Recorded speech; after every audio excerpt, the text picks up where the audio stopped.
بسم اللہ الرحمن الرحیم۔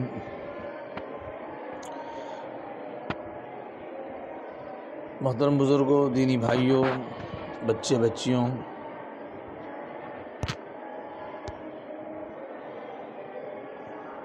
آج جس دور سے ہم گزر رہے ہیں یہ دور فتن ہے، یعنی امتحان کا، اور سخت ترین امتحان کا دور ہے۔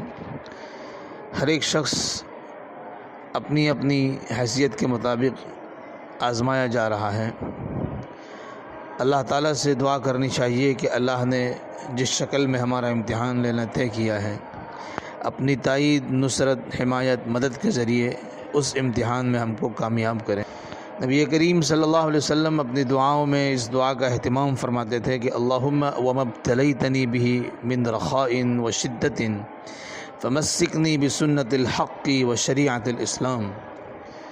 اللہ، آپ نے آسانی یا مشکلی جس شکل میں بھی مجھے آزمانا، میرا امتحان لینا طے کیا ہے، سنت حق اور اسلام کی شریعت پر مجھ کو ثابت قدم رکھیے، جمائے رکھیے۔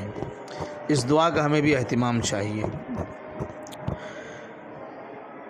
محترم بزرگوں، دیندار اور صرف ظاہری دیندار طبقہ اور اہل ایمان کا وہ طبقہ جو ظاہری اعتبار سے دینداری کی شکل پر نہیں ہے، ان دونوں کے درمیان بہت بڑی گہری خلیجیں قائم ہیں۔ جو ظاہری دیندار طبقہ ہے، عام طور پر وہ اپنی ظاہری دینداری کو سب کچھ سمجھتے ہوئے ایمان والے بھائیوں اور بہنوں سے بہت سی بدگمانیوں کے اندر مبتلا ہو جاتا ہے، حالانکہ وہ بدگمانی کے پیچھے کوئی اس کی حقیقت نہیں ہوتی۔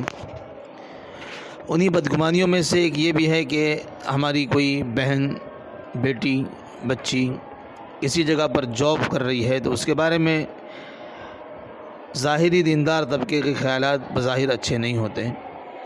وہ باتیں ان کی زبان سے ادا ہوتی ہے جو نامناسب ہوتی ہے، ٹھیک نہیں ہوتی۔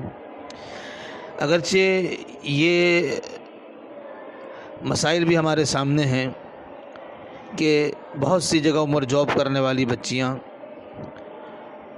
بڑی مشکلات کا شکار ہوتی ہیں، لیکن عام طور پر یہ بدگمانی ہوتی ہے جس کے بارے میں قرآن نے فرمایا ہے کہ بہت سے گمان ایسے ہوتے ہیں جو گناہ ہوتے ہیں، یعنی جس کے پیچھے حقیقت نہیں ہوتی۔ ایک شخص نے بہت پیارا واقعہ بیان کیا ہے، میں اپنی بات کو اس واقعے سے سمجھانے کی کوشش کرتا ہوں۔ بہت پیاری بات ذکر کی ہے انہوں نے۔ ٹائٹل لگایا ہے اس واقعے پر کہ کیا گھر سے باہر قدم نکالنے والی لڑکیاں جو پرائیویٹ نوکری کرتی ہے، کیا وہ عزت والی نہیں ہوتی؟ یہ ٹائٹل، ہیڈنگ، عنوان قائم کیا ہے۔ واقعہ شروع کرتے ہیں۔ وہ کہہ رہے ہیں کہ خدا کے لیے میں آپ سب سے ہاتھ جوڑ کر درخواست کرتا ہوں کہ اس واقعے کو سنیے، خود ہی فیصلہ کیجئے کہ میں نے غلط کہا یا ٹھیک کہا۔ واقعہ شروع کرتے ہیں وہ کہ قبرستان میں ایک لڑکی جو 22-24 برس کے قریب تھی، ایک قبر کے پاس بیٹھی ہوئی تھی۔ اس کے الفاظ ہچکیوں کے ساتھ اس طرح ادا ہو رہے تھے کہ بابا، جب سے آپ گئے ہو نا، کسی نے میرے سر پر ہاتھ رکھ کر یہ نہیں کہا بیٹا کچھ چاہیے تو شام کو لیتے آؤں گا۔ بابا، اماں بیمار رہتی ہیں، میں ان سے کیا مانگوں؟ بیٹیوں کی آس تو باپ کے ساتھ ہوتی ہے نا۔ بابا، اب میں گھر پر خود کو محفوظ محسوس نہیں کرتی۔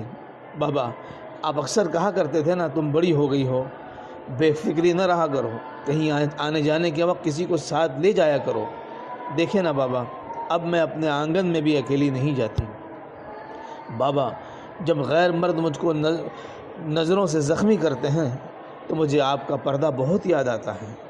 دیکھیں نا بابا، آپ کی شہزادی کی چپل 3 دن سے ٹوٹ گئی ہے۔ بابا، آپ کو پتہ ہے مجھ سے ننگے پاؤں چلا نہیں جاتا۔ بابا، آپ ہمیں چھوڑ کر کیوں چلے گئے ہیں؟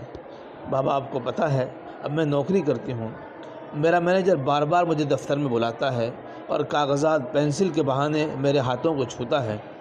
اگر میں کچھ کہتی ہوں تو اس کے بعد وہ کام بھی مجھ سے کرواتا ہے جو آئندہ کل کا ہوتا ہے۔ بابا، مجھے نوکری نہیں کرنی، مجھے ان حریص لوگوں کے سامنے اپنی غیرت کو پامال نہیں کرنا۔ بابا، آپ اللہ کے پاس ہیں نا، ان سے کہیں کہ میری بیٹی اکیلی ہے، وہ مردوں کی ہوس بھری نظروں سے زخمی ہوتی ہے، وہ ان کی زبردستیوں سے ختم ہو رہی ہے۔ بابا، مجھے آپ کا پردہ محفوظ رکھتا تھا، اب میرا پردہ چھن چکا ہے، اب میں کسی کی نظروں سے محفوظ نہیں رہتی۔